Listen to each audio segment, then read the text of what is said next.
ان کی ضروریات کے سامان بھی بہت مناسب قیمتوں پر ملے.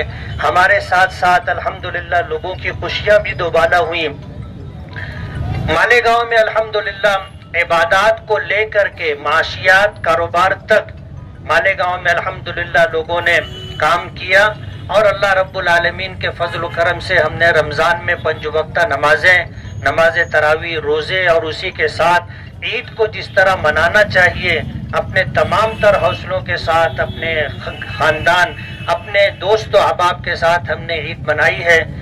کدوائی روڈ ہو یا اسی طرح انجمن چوک ہو، جب بھی اس طرح کے حالات بنے، ذمہ داران سے بات کر کے الحمدللہ ہم نے کاروبار کو جاری کروانے کی پوری کوشش کی، اور اللہ تعالیٰ نے ہمیں کامیابی بھی عطا فرمائی. یہ مالک کا کرم ہے، اور اسی کے فضل و کرم سے دنیا کا نظام چلتا ہے.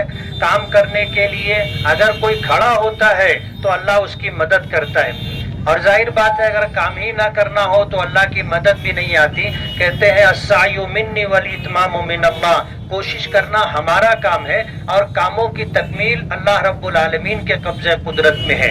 اپنے شہر کا نظام جس طرح کا ہے اس طرح چلتا رہے. اس سلسلے میں ہم نے مالیگاؤں میں لاک ڈاؤن کے حالات کے پیش نظر سی ایم سے، ڈی سی ایم سے اور اسی طرح جو ہے ذمہ داران سے بات کی تھی کہ ہمارے یہاں کورونا کا کوئی معاملہ نہیں ہے، اس وجہ سے ہمارے شہر کا نظام چلتے رہنا چاہیے.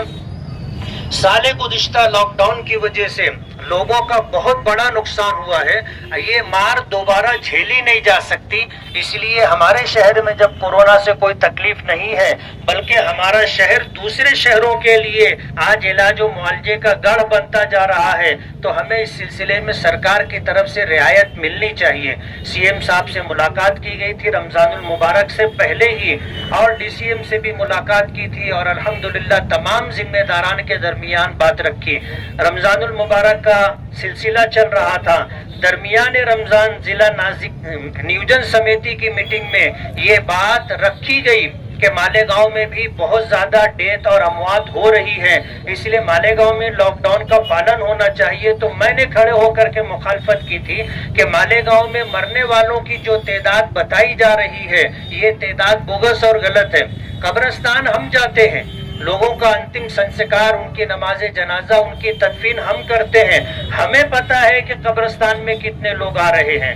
آپ کا یہ کہنا کہ لوگ علاج نہیں کر رہے ہیں، گھروں میں بیٹھے ہیں، ہاسپٹل نہیں آ رہے ہیں، تو ہمارا یہ ماننا ہے کہ مہاماری کے اس دور میں جب لوگوں کو آکسیجن کی ضرورت ہوتی ہے، لوگوں کو وینٹیلیٹر کی ضرورت پڑ رہی ہے، آج حالات ایسے ہیں کہ جو بیمار ہے اس کو بیڈ نہیں مل رہا ہے. کون ایسا شخص ہوگا جو اپنے عزیزوں کو بیماری کی حالت میں گھر میں رکھے گا اور علاج و معالجے کے لیے ہاسپٹل تک لے کر کے نہیں آئے گا؟ اس لیے یہ غلط بات ہے. مالیگاؤں شہر کے اندر الحمدللہ لوگ تندرستی کے ساتھ اپنے دن گزار رہے ہیں. اگر وہ بیماری کے ساتھ ہوتے اور ہاسپٹل نہیں آتے تو ان کو قبرستان آنا چاہیے تھا، لیکن قبرستان میں مرنے والوں کا جو ریشو ہے وہ الحمدللہ ہمیں معلوم ہے. یومیہ جو ڈیٹا ہوتا ہے کتنی اموات ہوئی اس کی تفصیلات ہم لیتے رہتے ہیں. اس لیے جو بات کہی جا رہی ہے کہ مالیگاؤں میں مرنے والوں کا ریشو بہت زیادہ ہے، اتنے لوگ مرے ہیں، یہ آپ کے پاس جو فگر ہے یہ غلط ہے، یہ تعداد غلط ہے. ہم نے مخالفت کی تھی اور اپنے شہر کی جو صحیح صورتحال ہے اس کو رکھا تھا. چاندرات کے موقع پر ایسے ہی لوگوں کی وجہ سے ہمارا یہ کدوائی روڈ اور انجمن چوک بند کر دیا گیا تھا. ڈپارٹمنٹ سے بات کر کے ہم نے انجمن چوک اور کدوائی روڈ کو جاری کرایا، اور آپ لوگوں کا بھی شکریہ کہ ڈپارٹمنٹ سے گفتگو کے بعد آپ کو رات 12 بجے بند کرنے کا ٹائم دیا گیا تھا. آپ نے رات 12 بجے اپنا کاروبار بند کیا، اس کے لیے ہم لوگ آپ کے بہت بہت شکر گزار ہیں.